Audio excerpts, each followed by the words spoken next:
اعوذ باللہ من الشیطان الرجیم، بسم اللہ الرحمن الرحیم۔ شروع اللہ کے پاک نام سے جو بڑا مہربان اور نہایت رحم والا ہے۔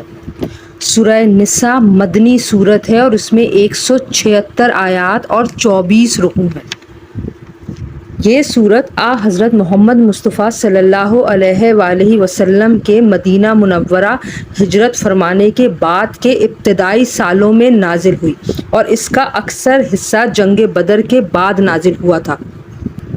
یہ وہ وقت تھا جب مدینہ منورہ کی نوزائیدہ مسلمان ریاست مختلف مسائل سے دوچار تھی۔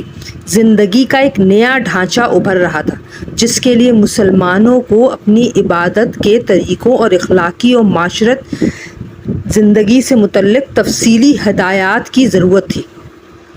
دشمن طاقتیں اسلام کی پیش قدمی کا راستہ روکنے کے لیے سر توڑ کوششوں میں مصروف تھیں اور مسلمانوں کو اپنی جغرافیائی اور نظریاتی سرحدوں کی حفاظت کے لیے نت نئے مسائل کا سامنا تھا۔ سورہ نساء نے ان تمام معاملات میں تفصیلی ہدایات فراہم کی ہیں۔ چونکہ ایک مستحکم خاندانی ڈھانچہ کسی بھی معاشرے کی اصل بنیاد ہوتا ہے، اسی لیے یہ سورت خاندانی معاملات کے بارے میں مفصل احکام سے شروع ہوئی ہے۔ چونکہ خاندانی نظام میں عورتوں کا بہت بڑا اور اہم ترین کردار ہوتا ہے، اسی لیے عورتوں کے بارے میں اس سورت نے تفصیلی احکامات عطا فرمائے ہیں، اور اسی لیے اس سورت کا نام بھی سورہ نساء ہے۔ جنگ احد کے بعد بہت سی خواتین بیوہ اور بہت سے بچے یتیم ہو گئے تھے، اس لیے سورت نے شروع ہی میں یتیموں کے حقوق کے تحفظ کا انتظام فرمایا ہے۔ میراث کے احکامات تفصیل سے بیان فرمائے ہیں۔ زمانہ جاہلیت میں عورتوں کے ساتھ طرح طرح کے ظلم ہوتے تھے۔ ان مظالم کی ایک ایک کر کے نشاندہی کی گئی ہے اور معاشرے سے ان کا خاتمہ کرنے کی ہدایات دی گئی ہیں۔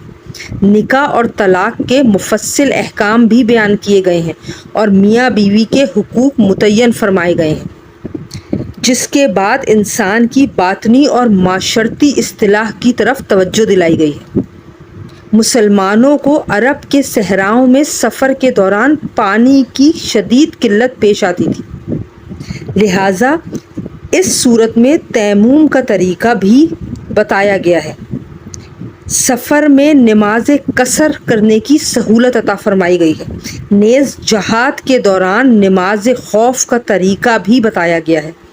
مدینہ منورہ میں بسنے والے یہودیوں نے حضرت محمد مصطفیٰ صلی اللہ علیہ وآلہ وسلم سے معاہدہ کرنے کے باوجود مسلمانوں کے خلاف سازشوں کا ایک لمبا سلسلہ شروع کر رکھا تھا۔ اس میں ان کی بدعمالیوں کو بھی واضح طور پہ فرما دیا گیا ہے اور انہیں راہ راست پر آنے کی ترغیب دی گئی ہے۔ اس کے ساتھ ساتھ عیسائیوں کو بھی اس خطاب میں شامل کر لیا گیا ہے اور انہیں تثلیث کے عقیدے کے بجائے خالص توحید اختیار کرنے کی دعوت دی گئی ہے۔ اس کے علاوہ سیاست اور حکمرانی سے متعلق ہدایات آئی ہیں۔ منافقین کی بدعمالیاں بھی واضح کی گئی ہیں۔ جہاد کے احکام بیان کر کے منافقین کی ریشہ دوانیوں کا پردہ چاک کیا گیا ہے۔ قتل کی سزائیں مقرر فرمائی گئی ہیں۔ جو مسلمان مکہ مکرمہ میں رہ گئے تھے اور کفار کے ہاتھوں ظلم جھیل رہے تھے، ان کی ہجرت کے مسائل بھی زیر بحث آئے ہیں۔ اسی دوران بہت سے تنازعات محمد مصطفیٰ صلی اللہ علیہ وآلہ وسلم کے سامنے فیصلے کے لیے لائے گئے۔ ان کے فیصلے کا طریقہ آپ کو بتایا گیا ہے اور مسلمانوں کو آپ کا فیصلہ دل و جان سے قبول کرنے کی تاکید کی گئی ہے۔ توحید کی اہمیت کھل کر واضح کی گئی ہے۔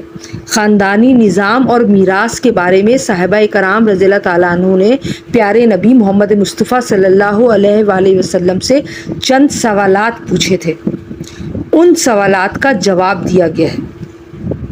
سورت کا خلاصہ یہ ہے کہ پوری سورت احکام اور تعلیمات سے بھری ہوئی ہے اور شروع میں تقویٰ کا جو حکم دیا گیا تھا، کہا جا سکتا ہے کہ پوری سورت اس کی تفصیلات بیان کرتی ہے۔